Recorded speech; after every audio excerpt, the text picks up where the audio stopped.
ஆனந்த நீச்சிருக்க அதை தெளிச்சு தான் இருக்க ஒன்னப்பில் நாம் பறிச்சு தாமரைய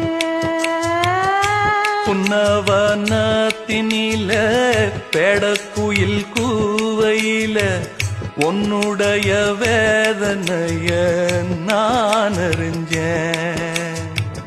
பொங்கலத்தில் மாலையிட ஒன்னிரண்டு தோளத்தொட என்ன தவம் செஞ்சேனோ என் மாமா. வண்ணக்கிளி கையத்தொட சின்ன சின்ன கோலமிட உள்ளம் மட்டும் வழியே நானே உள்ளம் மட்டும் வழியே நானே.